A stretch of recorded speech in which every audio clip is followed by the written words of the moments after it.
Assalamualaikum warahmatullahi wabarakatuh. Kami dari kelompok 9 akan menjelaskan mengenai bab syariat, tarekat, hakikat, dan ma'rifat. Sebelumnya, izinkan kami perkenalan terlebih dahulu. Perkenalkan, nama saya Arini Naura Ayuki, absen 4. Perkenalkan, nama saya Naura Naila Amira, absen 22. Perkenalkan, nama saya Safira Azahra, absen 29. Perkenalkan, nama saya Zaskia Salsabila Jauza Atmaja, nomor absen 32. Perkenalkan, nama saya Qurratu Fitriah, nomor absen 33. Bagian A. Dimensi ajaran Islam. Ajaran Nabi Muhammad SAW memiliki 3 dimensi, yaitu iman, Islam, dan ihsan. Tasawuf merupakan implementasi dari dimensi ihsan tersebut. Dari dimensi iman Islam mengandung unsur syahadat, salat, zakat, puasa, dan haji yang merupakan ilmu syariat atau fikih. Ibnu Khaldun menjelaskan bahwa manusia mempunyai 3 potensi, yaitu panca indera atau anggota tubuh, akal pikiran, dan hati yang harus bersih dan dapat bekerja sama secara harmonis. Untuk menghasilkan kondisi seperti ini, ada 3 bidang ilmu yang berperan penting. Pertama, fikih, berperan dalam membersihkan dan menyehatkan panca indera dan anggota tubuh. Istilah yang digunakan fikih untuk membersihkan dan menyehatkan panca indera dan anggota tubuh adalah toharoh atau bersuci. Kedua, filsafat, berperan dalam menggerakkan, menyehatkan, dan meluruskan akal pikiran. Ketiga, tasawuf, berperan dalam membersihkan hati. Muhammad Amin Kurdin menjelaskan bahwa tasawuf adalah ilmu untuk mengetahui keadaan jiwa, baik atau buruk, kemudian bertekad untuk mensucikan jiwa tersebut dari sifat-sifat buruk. Diisi dengan sifat-sifat yang baik, serta berusaha untuk merambah jalan untuk berada di dekat sisi Allah Subhanahu wa Ta'ala. Maka, tasawuf adalah jalan yang tepat untuk mencapai keadaan jiwa yang bersih. Syariat, tarekat, hakikat, dan ma'rifat merupakan istilah yang digunakan dalam dunia tasawuf untuk menunjukkan tingkatan yang harus dilalui oleh seorang murid dalam perjalanan spiritualnya. Setiap tingkat dibangun berdasarkan tingkat sebelumnya. Syarat pertama adalah mengambil dan mengikuti syariat, yaitu ketentuan-ketentuan hukum yang dibuat oleh Allah Subhanahu wa Ta'ala untuk kehidupan manusia. Ketentuan yang dibuat oleh Allah tersebut harus dilaksanakan dengan sepenuh hati. Inilah yang dinamakan tarekat, dan seterusnya akan dicapailah tingkatan hakikat dan bermuara pada tahap ma'rifat. Bagian B. Kedudukan dan fungsi syariat. Syariat berasal dari kata syara' yang berarti jalan. Ia adalah jalan yang benar, sebagai rute perjalanan yang baik dan dapat ditempuh oleh siapa saja. Kata syariat terdapat di dalam beberapa ayat Al-Quran. Misalnya, dalam Quran Surah Al-Jathiyah ayat 8, Al-Ma'idah ayat 48, dan Al-A'raf ayat 163. Syekh Ahmad Sirhiddin mengemukakan, di dalam syariat terkandung 3 hal, yaitu pengetahuan atau ilmu, praktik atau amal, dan ikhlas. Artinya, meyakini kebenaran syariat dan melaksanakan perintah-perintahnya dengan tulus dan akhlak demi mendapatkan keridhaan ilahi. Syariat merupakan dasar atau pondasi bagi tahap berikutnya, tarekat, hakikat, dan ma'rifat. Sebagian besar sufi memahami syariat dalam pengertian yang luas, mencakup ilmu dan seluruh ajaran Islam. Para sufi menjauhi apa yang dilarang, melaksanakan apa yang diwajibkan atau amalan fardu, dan melaksanakan apa yang dianjurkan atau amalan sunnah. Mereka percaya bahwa barang siapa yang mengabaikan dan menafikan syariat, maka itu adalah pelanggaran berat. Selanjutnya adalah bagian C. Kedudukan dan fungsi tarekat. Tarekat berasal dari bahasa Arab tarikoh yang berarti jalan atau metode atau aliran mazhab. Tarekat adalah jalan untuk mendekatkan diri kepada Allah dengan tujuan untuk sampai usul kepadanya. Tarekat merupakan metode yang harus ditempuh seorang sufi dengan aturan-aturan tertentu sesuai dengan petunjuk guru atau mursyid tarekat masing-masing. Agar berada sedekat mungkin dengan Allah Subhanahu wa Ta'ala, tarekat secara literal juga bermakna jalan tanpa rambu di padang pasir. Jalan ini tidak ditandai dengan rambu keluar yang jelas, laksana jalan bebas hambatan.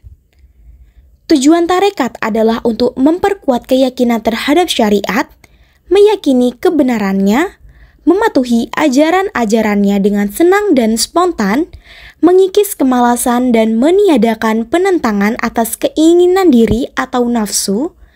Ahli tasawuf mengaitkan istilah tarekat dengan firman Allah Subhanahu wa Ta'ala dalam Quran Surat Al-Jin ayat 16. Metode yang digunakan para sufi untuk mendekatkan diri kepada Allah berbeda-beda. Sebagian mereka melalui cara mulazamah al-zikr, riyadhah, mujahadah. Sebagian yang lain melalui 7 metode yaitu musyaratah, muraqabah, muhasabah, mu'aqabah, mujahadah, mu'atabah, dan mukasyafah. Bersamaan dengan itu, mereka akan melintasi tingkatan-tingkatan atau kita sebut dengan maqamat, antara lain yaitu taubat, sabar, ridha, zuhud, mahabbah, dan ma'rifat. Tarekat yang ditempuh oleh para sufi berupa ibadah dzikir yang berasal dari praktik Nabi Muhammad SAW yang kemudian diamalkan oleh Al-Khulafa Ar-Rasyidin, tabi'in, tabi'at, dan seterusnya sampai sekarang. Gismansir Trimingham menyimpulkan perkembangan tarekat sebagai berikut. Yang pertama, tahap Khankah seperti terjadi pada abad ke-10 Masehi. Pada tahap ini, tarekat berarti jalan atau metode yang ditempuh seorang sufi untuk sampai kepada Allah secara individual atau fardiyah. Yang kedua adalah tahap tarekat terjadi sekitar abad ke-12 Masehi. Pada masa ini sudah terbentuk ajaran-ajaran, peraturan dan metode tasawuf, muncul pula pusat-pusat yang mengajarkan tasawuf dengan silsilah masing-masing. Dan yang ketiga adalah tahap ta'ifah yang terjadi pada abad ke-15 Masehi. Pada masa ini terjadi transisi misi ajaran dan peraturan-peraturan dari guru tarekat yang disebut syekh pada para pengikut atau murid-muridnya. Pada masa ini muncul organisasi-organisasi tasawuf yang mempunyai cabang di tempat lain. Dalam tradisi tarekat, murid-murid biasanya berkumpul di suatu tempat yang disebut ribat, zamiyah, atau khankah untuk melakukan latihan-latihan ruhani atau zikir Allah, yang materi pokoknya adalah membaca istighfar, membaca sholawat Nabi, dan membaca zikir nafi isbat dan ismuzat secara bersama di bawah bimbingan guru atau mursyid. Dalam menjalankan tarekat, seorang murid disyaratkan untuk memenuhi unsur-unsur sebagai berikut. Yang pertama adalah mempelajari ilmu pengetahuan yang berkaitan dengan syariat agama. Yang kedua, mengamati dan berusaha semaksimal mungkin untuk mengikuti jejak langkah guru, melaksanakan perintahnya dan meninggalkan larangannya. Yang ketiga, tidak mencari-cari keringanan dalam beramal agar tercapai kesempurnaan hakiki. Yang keempat, berbuat dan mengisi waktu seefisien mungkin dengan segala wirid dan doa guna untuk pemantapan dan kekhususan dalam mencapai makomat yang lebih tinggi. Dan yang terakhir adalah mengekang hawa nafsu agar terhindar dari kesalahan yang menodai amal. Selanjutnya adalah bagian D, kedudukan dan fungsi hakikat. Hakikat berarti kebenaran atau kenyataan yang sebenarnya, seakar dengan kata al-haq. Dalam kepustakaan sufi, hakikat berarti persepsi atas realitas menurut pengetahuan mistik. Hakikat juga dapat diartikan sebagai kebenaran, yaitu makna terdalam dari praktik dan petunjuk yang ada pada syariat dan tarekat. Syariat ibarat ilmu tentang obat, tarekat adalah pengobatan, dan hakikat adalah kesehatan. Amal perbuatan terdiri atas 3 bagian, yaitu amal syariat, amal tarekat, dan amal hakikat. Syariat untuk memperbaiki zawahir atau zawari, yaitu anggota badan, tarekat untuk memperbaiki damir atau hati, dan hakikat untuk memperbaiki sarair atau ruh. Hakikat merupakan tahap ketiga dalam ilmu tasawuf. yakni syariat yaitu hukum yang mengatur, tarekat suatu jalan atau cara, hakikat yaitu kebenaran yang esensial, dan makrifat yaitu mengenal Allah dengan sebenar-benarnya, baik asma, sifat, maupun af'alnya. Ahli syariat ialah orang yang melaksanakan amal ibadah untuk mencari imbalan atau upah yaitu li talabi al-ujur. Ahli tarekat masih dalam perjalanan antara syariat dan hakikat. Sedangkan ahli hakikat ialah orang-orang yang melaksanakan ibadah semata-mata karena mengikuti perintah Allah Subhanahu wa Ta'ala. Syariat mengandung segala ilmu yang disyariatkan, sedangkan hakikat mengandung segala ilmu yang tersembunyi dan seluruh makom yaitu kedudukan di sisi Allah Subhanahu wa Ta'ala. Syariat itu pohon dan hakikat itu buahnya.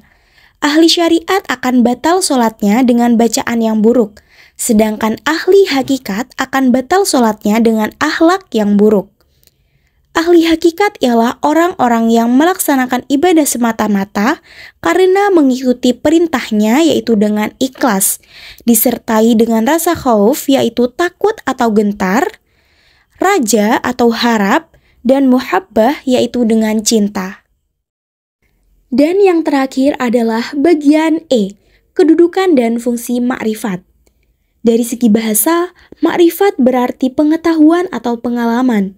Dalam istilah sufi, makrifat diartikan sebagai kearifan yang dalam akan kebenaran spiritual. Beberapa sufi mendefinisikan makrifat sebagai perkembangan pengetahuan tentang Allah dalam kesadaran seseorang. Makrifat adalah cahaya yang dipancarkan kepada hati siapa saja yang dikehendakinya. Ini merupakan pengetahuan hakiki yang datang melalui yang pertama adalah penyingkapan atau kasyif, yang kedua adalah penyaksian atau musyahadah, dan yang ketiga adalah cita rasa atau dzauq. Zu al-Nun al-Misri menyebutkan ada 3 tingkatan makrifat. Yang pertama adalah makrifat kalangan awam atau orang banyak pada umumnya. Mereka mengetahui tidak ada Tuhan selain Allah melalui pembenaran berita tentang Tuhan dalam pengajaran syahadat. Yang kedua adalah makrifat kalangan ulama dan para filsuf yang memikirkan dan merenungkan fenomena alam ini. Mereka mengetahui adanya Allah melalui tanda-tanda atau dalil-dalil pemikiran. Dan yang ketiga adalah makrifat kalangan para wali dan orang-orang suci. Mereka mengenal Allah berdasarkan pengalaman kesucian mereka, yakni mengenal Tuhan dengan Tuhan. Makrifat tingkat ketiga inilah yang kemudian dipandang dalam lingkungan tasawuf sebagai makrifat hakiki dan tertinggi. Al-Qushairi menjelaskan bahwa hati manusia mempunyai 3 kapasitas. Yang pertama adalah potensi untuk mengetahui sifat-sifat Tuhan, disebut qalb atau hati. Dan yang kedua adalah potensi untuk mencintai Tuhan, disebut dengan ruh. Dan yang ketiga adalah potensi untuk melihat Tuhan yang disebut dengan sir. Terdapat beberapa pendapat menurut Al-Ghazali, yaitu kemampuan makrifat kepada Allah bersifat fitrah dengan pengertian setiap manusia mempunyai potensi bawaan yaitu terletak pada hati. Terdapat 2 gerbang hati yaitu yang pertama adalah gerbang yang menghadap ke alam yang dapat ditangkap oleh indera badan. Dan yang kedua adalah gerbang yang menghadap ke alam gaib yang tidak dapat ditangkap oleh indera badan. Oleh sebab itu, hati mempunyai 2 potensi, yaitu yang pertama adalah potensi untuk memiliki pengetahuan yang masuk melalui gerbang pertama yang menghadap ke alam materi. Itulah pengetahuan indrawi yang diupayakan oleh para ilmuwan dan pemikir, dan kemudian pengetahuan-pengetahuan indrawi itu dianalisa dan dipertimbangkan akal, sehingga dihasilkan pengetahuan rasional, termasuk pengetahuan rasional tentang Tuhan. Dan yang kedua adalah potensi untuk memiliki pengetahuan yang masuk melalui gerbang kedua yang menghadap ke alam gaib. Pengetahuan itu baru dapat diperoleh gerbangnya terbuka atau bila semua hijab yang menutupnya tersingkap. Pengetahuan itu disebut pengetahuan kasyaf, pengetahuan laduni, pengetahuan wahyu atau makrifat hakiki. Untuk memperoleh makrifat hakiki harus melalui proses yang berlangsung secara kontinu atau berulang. Karena semakin banyak keterbukaan hati, maka semakin banyak hakikat atau rahasia ketuhanan yang diketahui sang arif. Adapun alat yang digunakan untuk makrifat adalah qalb atau hati, namun artinya tidak sama dengan heart dalam bahasa Inggris. Apa sih bedanya qalb dengan akal? Adalah bahwa akal tidak bisa memperoleh pengetahuan yang sebenarnya tentang Tuhan, sedangkan qalb bisa mengetahui hakikat dari segala yang ada, dan jika dilimpahi cahaya Tuhan, bisa mengetahui rahasia-rahasia Tuhan. Proses sampainya qalb pada cahaya Tuhan ini erat kaitannya dengan konsep takholli, tahalli, dan tajalli. Yang pertama adalah takholli, yaitu mengosongkan diri dari akhlak tercela dan perbuatan maksiat melalui taubat. Hal ini dilanjutkan dengan tahalli, yaitu menghiasi diri dengan akhlak mulia dan amal ibadah. Dan yang ketiga adalah tajalli yang artinya terbukanya hijab, sehingga tampak jelas cahaya Tuhan. Sekian penjelasan dari kelompok kami. Mohon maaf apabila terdapat kesalahan ketik ataupun pengucapan kata yang kurang berkenan. Terima kasih. Wassalamualaikum warahmatullahi wabarakatuh.